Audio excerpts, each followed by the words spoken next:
avec comme thème la diversité culturelle au Mali constitue-t-elle davantage une richesse ou un défi pour l'unité nationale? C'est bon? Merci de les applaudir encore une fois.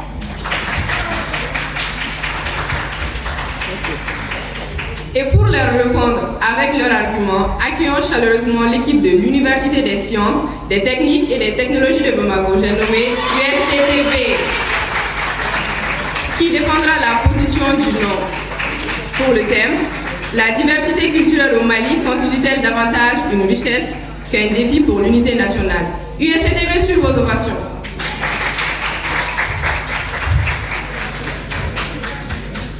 Alors, ici, mademoiselle Magilada Minata, aujourd'hui, je représente le temps.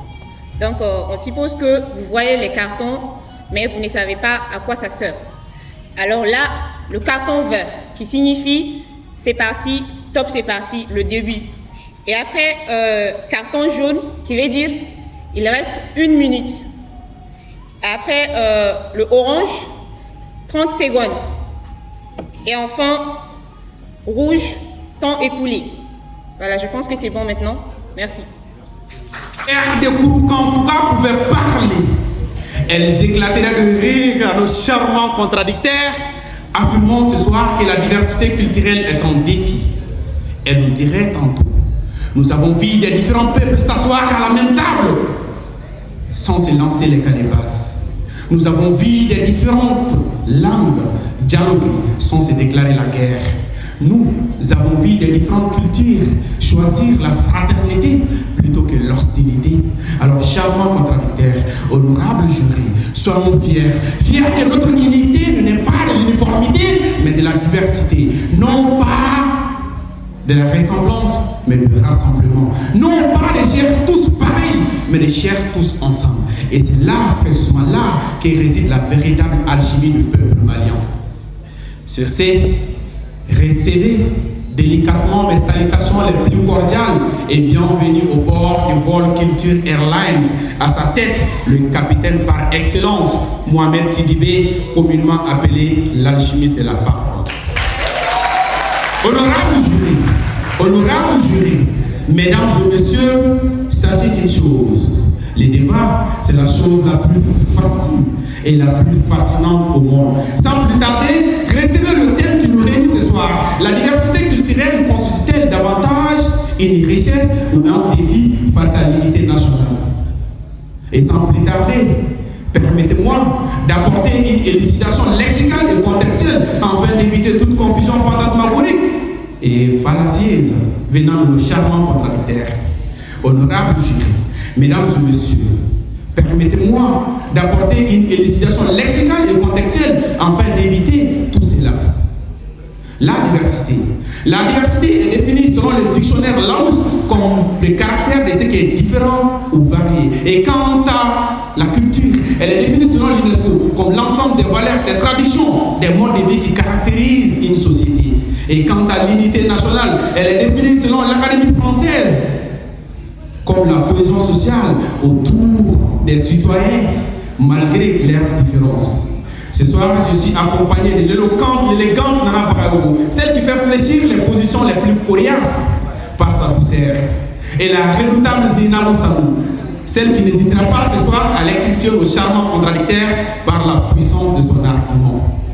Mesdames et messieurs, honorables jurés, permettez-moi de vous apporter cette citation d'Albert Camus qui nous disait ceci, je cite: « Toute pensée qui renonce à l'unité exalte la diversité, et la diversité est le lien de l'art. » Mesdames et messieurs, au Mali, nos différences nous enrichissent notre unité, nous grandit. C'est pourquoi la diversité culturelle ne sera jamais un défi, mais une richesse. Honorables jury, les arguments ainsi donc avancés ne sont qu'à titre préliminaire et introductif, et si nos charmants contradicteurs persistent à défendre, sur ce, je vous remercie.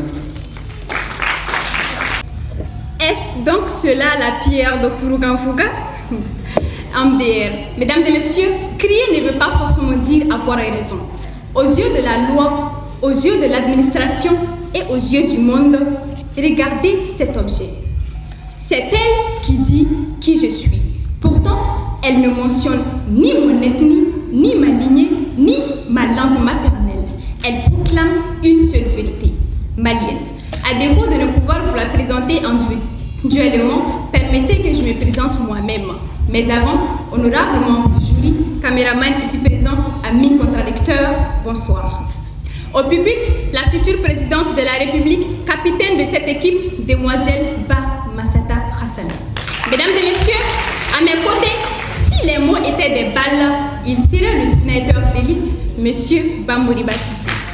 À ses côtés, s'il existait une Lionel Messi ou une Cristiano Ronaldo dans le monde de l'éloquence, je l'appellerais sans aucun doute Moussoda Ahmed Bouya Timeli.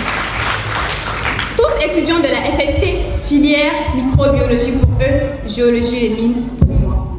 La diversité culturelle au Mali constitue-t-elle davantage une richesse qu'un défi pour l'unité nationale? Telle est la thématique soumise à notre réflexion du jour. Chers jurys, pour planter les décors et éviter toute compilation d'origine fallacieuse, permettez que l'on vous propose une élucidation lexicale et contextuelle du sujet. Selon l'article 4, paragraphe 1 de la Convention de l'UNESCO de 2005, un document d'ailleurs ratifié par le Mali en septembre 2006, la diversité culturelle est définie comme la multiplicité des formes d'expression, des groupes ou des sociétés. Le Mali, défini par la Constitution du 22 juillet 2023 en son article 30, une république indépendante, un État qui, malgré ses plus de 20 ethnies, ne reconnaît qu'un seul peuple. La richesse, définie par le dictionnaire Larousse, une abondance de biens. Et quant au mot défi, relatif à la Charte des Nations Unies, il s'agit de la mise en œuvre de la cohésion dans l'État. À cela, notre position est claire. La diversité culturelle au Mali constitue davantage un défi qu'une richesse. Pour comprendre, regardez l'histoire. La diversité mal gérée a conduit à l'implosion de l'ex-Yougoslavie, aux déchirures du Liban et aux drames survenus au Rwanda en 1994. Pour les cas du Mali, attachez bien vos ceintures. Le vol en provenance de la Faculté des sciences et techniques de Bamako vient de décoller. Destination, les faits, sans complaisance ni condescendance, juste avec les sourires. Merci. Bien, je vois qu'on a des tireurs et des tireuses d'élite, également qu'on a des footballeurs et des footballeuses. Mais n'ayez nulle crainte, nous sommes bien parés à tout cela. Monsieur le président du jury, honorable membre du jury, avant de prendre position, rappelons une vérité fondamentale. La diversité culturelle du Mali n'est ni une catastrophe, ni un phénomène récent, encore moins un accident historique. Elle constitue l'un des fondements même de notre nation.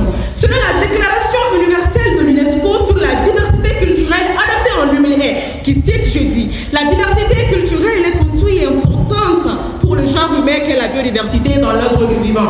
Eh bien, dis donc, quand je vois que nos fallacieux, que nos charmants contradicteurs tireurs et tireuses d'élite veulent nous contredire, sincèrement, j'en pleure. Également, notre pays en est l'exemple parfait. Depuis des années, des peuples aux traditions, aux coutumes et également aux modes de vie différents ont coexisté, partagent même ensemble à l'élaboration et l'effervescence de la culture et de la civilisation malienne. Également, notre charte nous le rappelle. La déclaration portant sur la charte de Kouroukanfouga du 19e siècle est claire, nette et précise, avec cette information soigneusement emblématique. Toute vie est une vie. Elle ne dit pas toute vie qui me ressemble, ni encore toute vie qui parle ma langue, ou encore toute vie qui appartient à mon ethnie. Elle dit simplement toute vie est une vie. Car Peul, Dogon, Sol, Peul ou Sorail, nous méritons tous d'être à titre égal. Cela étant dit, apportons un peu d'élucidation. Le sujet ne nous demande pas si la diversité culturelle, non. Elle ne demande pas ça. Elle ne demande pas si elle a une faille ou non. Car aucune société au monde ne présente des failles. Toute société a une faille. On ne peut jamais prétendre qu'elle n'a pas de faille. Je vous remercie. Sur ce, on est là pour vous répondre. Excellences, mesdames et messieurs, chers passagers du vol 223 en provenance de la FST, nous allons faire escale au Rwanda avant de revenir au Mali. Le 6 avril 1994, il s'est passé le génocide le plus meurtrier de l'histoire, le génocide des Tutsis au Rwanda. Selon l'Organisation des Nations Unies, plus de 800 000 personnes tuées et plus d'1 million déplacés hors du pays. Un conflit ethnique né de la discrimination, où certaines personnes étaient considérées comme plus importantes que d'autres à cause de leur appartenance ethnique. une appartenance ethnique fournie sur la couleur de peau, la taille physique ou tout simplement la forme du nez, mesdames et messieurs. Rattachez vos ceintures, nous allons revenir au Mali. Admirez sa beauté culturelle dans les airs, mais continuez de le voir jusqu'au centre, où des milliers et des milliers de personnes sont tuées juste parce qu'elles appartiennent à une communauté. Rappelez-vous du massacre d'Ogosabou, le 23 mars 2019. Plus de 160 pays tués par les Dana Amassabou sous prétexte d'autodéfense. Un représailles, mesdames et messieurs, plus d'une centaine de Dogons tués dans les massacres de Djalassabou en juin 2022. Source Human Rights Watch. Mesdames et messieurs, soyons réalistes. Soyons-les pour l'intérêt de tous, car pendant que certaines ethnies sont associées au commerce, d'autres le sont à la rébellion. Pendant que certaines ethnies sont dites civilisées, certaines sont tout simplement associées au terrorisme. Mesdames et messieurs, nous ne sommes pas contre la culture, mais tant que la diversité culturelle est source de conflits, de dames et d'accusations, elle sera plus un défi plutôt qu'une richesse pour l'unité nationale. Mesdames et messieurs, chers membres du jury, je vous remercie. Charmant public, honorable membre du jury, chers contradicteurs, permettez-moi de vous poser une simple question. Peut-on bâtir une grande nation en obligeant tout le monde à se ressembler? L'histoire du Mali répond clairement non. Notre premier argument est simple. Le Mali n'est pas né de l'uniformité. Depuis le XIIIe siècle, sous l'empire de Soundiata Keïta, Mandé, Sonigé, Bongo, Bozo, Gongo, Touareg et bien d'autres vivaient sous une même autorité, tout en gardant leur langue, leurs coutumes et leurs traditions. Autrement dit, ce qui nous unissait n'était pas le fait d'être identiques, mais le fait de partager un même destin commun. Et cette vision ne relève pas du mythe. La charte du Mandé, aujourd'hui reconnue par l'UNESCO comme patrimoine culturel immatériel de l'humanité, prenait déjà le respect des différences, la solidarité et surtout la coexistence pacifique. Alors, chers contradicteurs, si notre diversité est une menace, comment expliquerez-vous qu'elle ait permis de bâtir l'un des plus grands puissants empires de l'Afrique? Notre deuxième argument est tout aussi concret. La diversité culturelle est une richesse économique. Chaque communauté apporte un savoir-faire précieux. Les Bozos excellent dans la pêche, les Soninké dans le commerce, les Touaregs dans le commerce transsaharien et l'artisanat, les Dogons dans l'architecture et l'art, les Peuls dans l'élevage. Aucune communauté à elle ne peut produire toutes les richesses du pays, mais c'est ensemble qu'elle crée une économie forte. Voilà la véritable richesse de la diversité. C'est ensemble qu'on crée le même édifice. Je vous remercie. Mesdames et messieurs, les juges, imaginez un enfant qui grandit dans les quartiers de Bamako. Dès son plus jeune âge, on lui apprend qu'il est Bambara, Soraï, Sénéfo ou Tamashek. C'est une fierté légitime, mais lui rappelle-t-on avec la même force qu'il est avant tout malien. Oui, mesdames et messieurs, avant d'être Sénéfo, Bobo, Soraï ou Tamashek, on est avant tout des Maliens. Voilà le cœur de notre argument. Lorsque l'identité communautaire prend le dessus sur l'identité nationale, chacun risque de défendre son groupe ethnique avant l'intérêt du pays. Et petit à petit, ce sentiment d'appartenance à une même nation s'affaiblit au détriment de l'unité nationale. Cette réalité est confirmée par notre histoire. Selon la constitution malienne, le Mali est un et indivisible, en rappelant que tous les citoyens appartiennent à une même nation. Pourtant, la crise de 2012 nous montre que lorsque les divisions identitaires sont exploitées dans des contextes de fragilité de l'État, alors la cohésion nationale peut être mise à rude épreuve. Comme le rappelait Kofi Annan, nous pouvons avoir des religions différentes, des cultures différentes, des langues différentes, mais nous appartenons tous à une même humanité. Cette phrase nous montre qu'au-delà de la différence, ce qui garantit la paix est notre capacité à se reconnaître en tant que membre d'une même nation.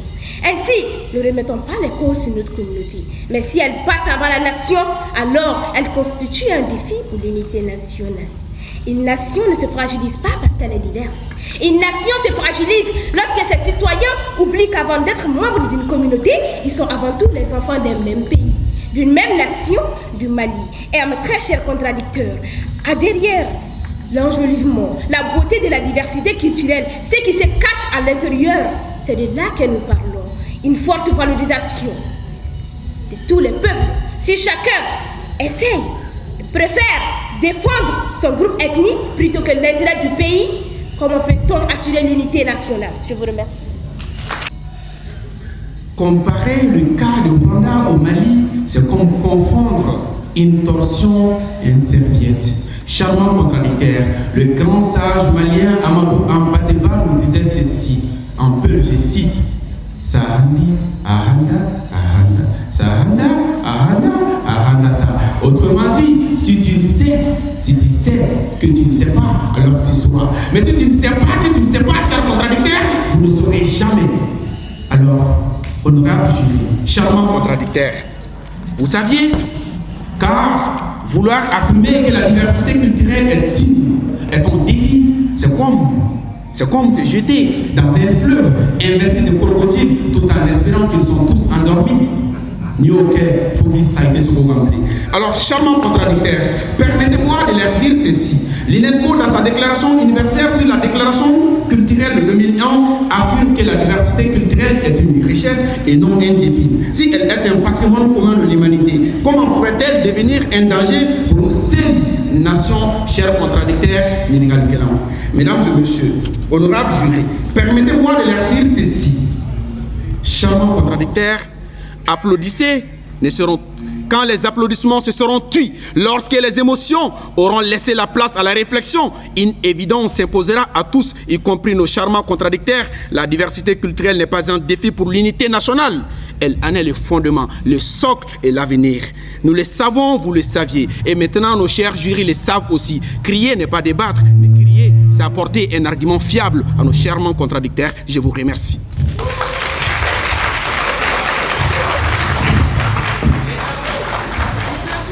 Mesdames et messieurs, nos amis contradicteurs ont certainement oublié de lire les règlements de ce concours. Les téléphones portables sont formellement interdits lors du débat. Amis contradicteurs, prenez note. Distingués invités, j'ai comme l'impression qu'ils ont un petit problème de GPS, puisque depuis le début de ce débat, ils restent stationnés sur la diversité culturelle en oubliant l'autre moitié de la thématique qui est l'unité nationale. C'est comme vouloir applaudir, mais avec une seule main. Ça ne fait pas beaucoup de bruit. Pour comprendre, mesdames et messieurs, pourquoi cette diversité est un véritable défi, imaginez un instant qu'un village ne possède qu'une seule et unique vache. Le peuple, lui, ne jure que par le lait. Il veut nourrir la vache, la traire et protéger son lait à tout prix. C'est sa priorité. Vient par la suite le soleil qui a une toute autre vision. Il veut manger de la viande, car selon lui, la vache est d'abord une ressource bouchère. Vient s'ajouter dans le lot le dogon qui a besoin de la force de cette vache pour labourer ses champs sur les falaises de Badiangara. Mesdames et messieurs, que se passe-t-il si chacun tire de son côté? Le peul tire vers son seau de lait, le soleil brandit son couteau et le dogon prépare la charrue. Vous conviendrez tous avec moi qu'il s'agit là d'un véritable défi, un conflit total. C'est de cela dont il est question. Chers membres du jury, la diversité, ce n'est pas seulement plusieurs cultures, mais c'est surtout plusieurs intérêts communs. Or, autant pour moi, plusieurs intérêts divergents. Or, l'unité nationale ne consiste pas à choisir entre le lait, la viande ou la charrue. L'unité, c'est comprendre que si la vache meurt de nos divisions, nous rentrons tous bredouilles, affamés et divisés. Je vous remercie. N'ont pas compris la notion du débat, ou du moins, ils pensent que nous ne l'avions pas compris. Ce n'est pas parce qu'un nouveau-tire ou bien que les peuples se fâchent que c'est forcément approprié à l'ethnie. Non, se faire la guerre se fait partout, l'Afghanistan. Même en Amérique, ils se font la guerre n'est pas propre aux cultures. Ce n'est pas parce que tu es démon que l'on te fera la guerre, ce n'est pas parce que tu es peur qu'on te fera la guerre. Sachez bien sur la petite information. Petit clin d'œil. Alors, honorable membre du jury, charmant et honorable contradicteur, à ce stade du débat, une question d'horreur. Nos honorables contradicteurs devront répondre à une difficulté fondamentale. Peut-on raisonnablement qualifier de défi ce que notre propre République et les plus grandes institutions internationales constituent comme une richesse? Le préambule de la Constitution du Mali, promulgué le 22 juillet 2023, affirme l'attachement du peuple malien à son patrimoine culturel, son identité, sa cohésion sociale et au vivre ensemble dans le respect de nos différences. Notre loi fondamentale est donc la diversité culturelle, pas comme une fracture, mais comme une richesse à préserver. Et le festival au Rwanda, ce n'est pas parce qu'on est nouveau qu'on parle là-bas et le festival de Machak, ce n'est pas parce qu'on voit du thé ou bien. Ce n'est pas parce qu'on porte du Corolla qu'on est Bambara. Je suis Bambara, je sais. Ce n'est pas parce que toi tu es Soura et que tu ne vas pas porter du Corolla. Alors je vous conseillerais d'aller revoir vos arguments, car cela ne compte. Je vous remercie. Fulbe Buri. Tonja Afu, Fulbe école. Certains sont des enfants de ces îles. Tu as été mon enfant. Et pendant ces ans, d'autres me considèrent comme un de leurs et se sentent valorisés. Mesdames et messieurs, qui dans cette salle n'a pas été dans une situation où il s'est senti mis à l'écart parce qu'il se trouvait parmi les personnes de la même ethnie et qui parle une langue qu'il ne comprend pas, qui n'a pas été chez trop vite sans paix juste parce qu'il a raté un bienvenu. Deux des plus grands défis de la diversité culturelle sont l'ethnocentrisme et le racisme. Un Suisse qui va au nord est automatiquement pris pour un étranger. Par contre, un nordiste qui vient au sud est directement pris pour un suspect, alors que c'est dans le même pays. Mesdames et messieurs, si le débat était un concours de lecture, nos très chers contradicteurs seraient champions et championnes. Et justement parce qu'ils aiment la lecture, j'aurais besoin d'un dictionnaire également pour dire à nos très chers contradicteurs, quand on dit le sujet, on ne dit plus elle demande, mais il demande. Après cela, mesdames et messieurs, chers contradicteurs, gardez votre pierre pour Pochonki, il saura à qui les jeter, à ceux qui ne diront pas Nte, Ntala. Mesdames et messieurs, j'ai commencé à parler un peu. Certains ont compris, d'autres non. Certains ont apprécié, d'autres non. Et cette simple réalité résume tout le débat. Chère assistance, nous ne sommes pas contre la diversité culturelle. Mais comme je l'ai dit, la diversité culturelle, justement, c'est parce que les Peuls et les Dogons se tuent dessus que la diversité culturelle devient un défi pour l'unité nationale. Je vous remercie. Valeureux contradicteur, est-ce que vous pouvez jurer que vous ne prenez pas du thé ou vous ne consommez pas du bon fakoui? Chers contradicteurs, vous avez signalé un cas, le racisme. Le racisme n'est pas seulement au Mali, il est dans toutes les différentes régions du monde. Mesdames et messieurs, après avoir montré que notre diversité construit notre histoire et notre économie, parlons maintenant de ce qu'elle offre au monde. Lorsqu'on prononce le nom du Mali à l'étranger, à quoi pense-t-on? Aux manuscrits de Tombouctou, aux masques Dogon, à la musique mandingue, aux traditions Peul, au festival Touareg. Autrement dit, le Mali rayonne parce qu'il est multiple. La preuve est là, Tombouctou et le pays Dogon sont inscrits au patrimoine mondial de l'UNESCO. Les manuscrits anciens de Tombouctou comptent parmi les plus grands trésors intellectuels de l'Afrique. Mais aussi, la diversité est le moteur de l'innovation. Quand les cultures se racontent, les idées circulent, les langues s'enrichissent, les techniques se perfectionnent et les traditions évoluent. Regardez simplement la musique malienne, elle rassemble les influences Bambara, Peul, Soninké, Touareg, et c'est justement cette fusion qui lui vaut tout ce qu'elle est. Enfin, notre dernier argument touche ce que nous avons de plus précieux, le vivre ensemble. Depuis des siècles, les mariages intercommunautaires rapprochent des familles et surtout, nous possédons un trésor que beaucoup de peuples nous envient. On a préféré souvent le rire à la rancune, la plaisanterie à la confrontation. En définitive, mesdames et messieurs, notre diversité n'est ni une faiblesse, ni un obstacle. Elle est notre mémoire, notre richesse, notre unité et notre créativité. Sur ce, je vous remercie. Les contradictrices ne connaissent pas la définition de l'unité. L'unité, ça veut dire rassemblement. L'ensemble, l'union.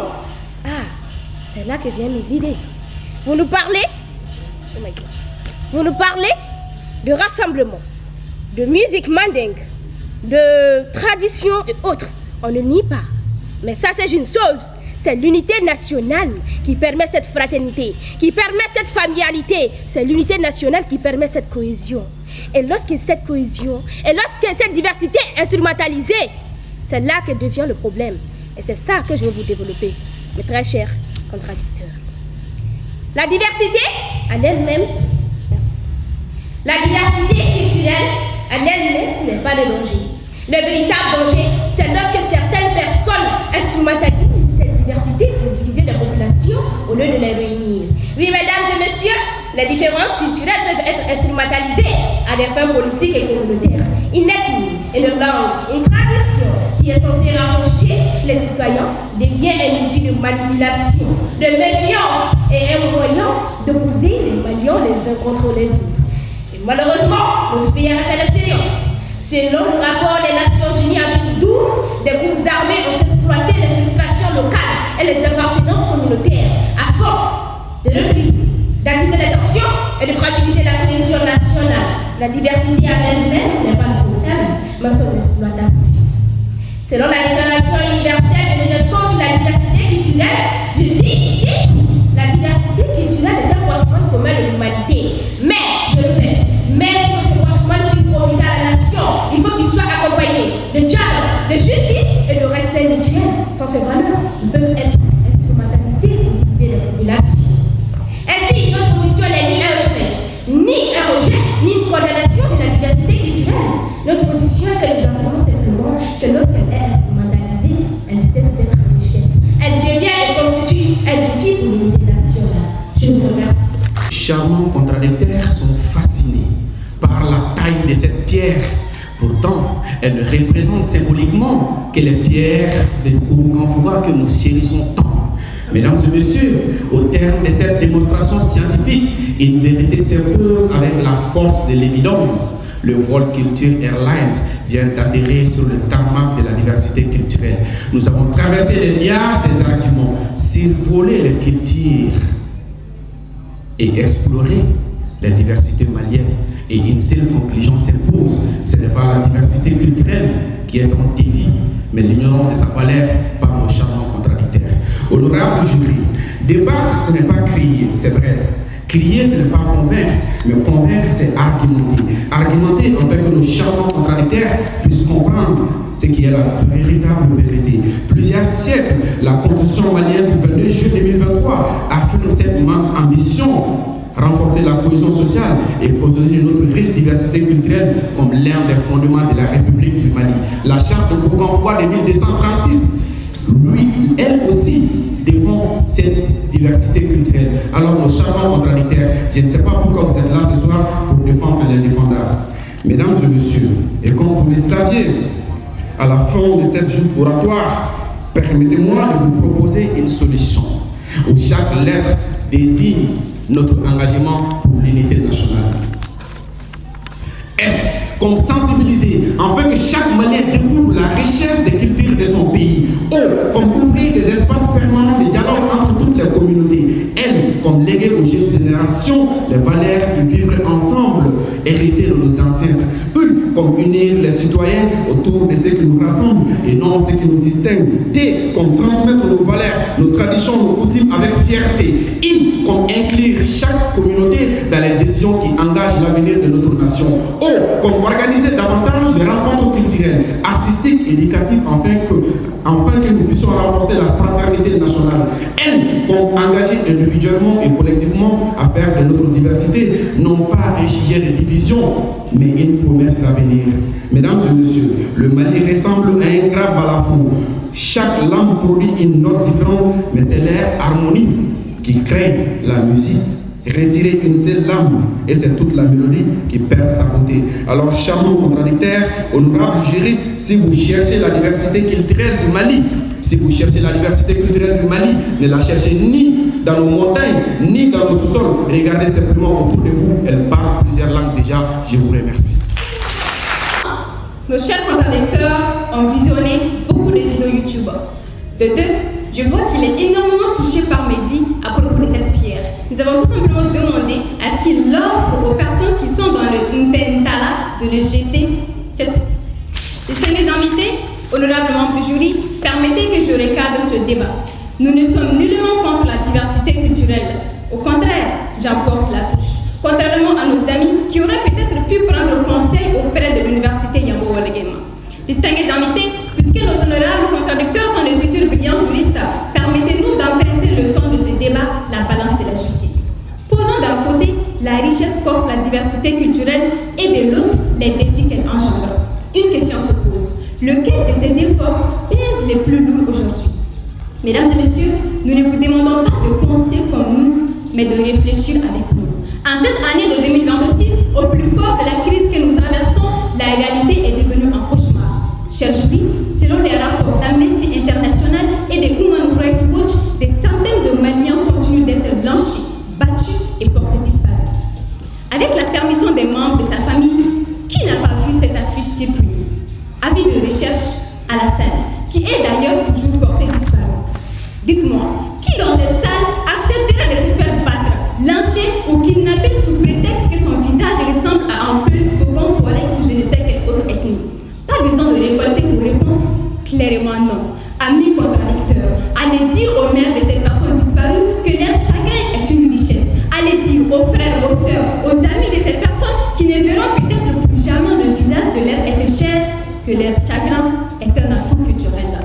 Mesdames et messieurs, une conclusion étant faite pour conclure, en guise d'atterrissage, nous avons fait appel aux plus grands médecins qui nous ont prescrit 5 éléments. 2 traitements d'urgence pour nos amis contradicteurs, une injection de 500 mg de lucidité et un comprimé de 1000 mg de réalisme à consommer matin, midi, soir, sans modération. Pour le Mali, 1. Une loi sur la haine identitaire pour protéger chaque visage. 2. La réforme du Sinambouya. Parce que, mesdames et messieurs, le cousinage à plaisanterie aujourd'hui est malade. L'on va insulter ton père, ta mère sous prétexte de tradition, que le respect revienne dans nos rites. 3. La primauté de la nation. Cette année a été décrétée comme étant cellule de la culture et de l'éducation. Que cette éducation nous apprenne, comme sur nos cartes d'identité, que nous sommes avant tout maliens, avant d'être peu, Dogon ou quelle autre ethnie. Parce que si l'ethnie est notre ligne, sachez que la nation est le toit. Je terminerai par ceci. L'unité ne signifie pas l'uniformité. Le Mali, c'est sa diversité, sont les paroles du général d'armée Assimi Goïta lors de son adresse à la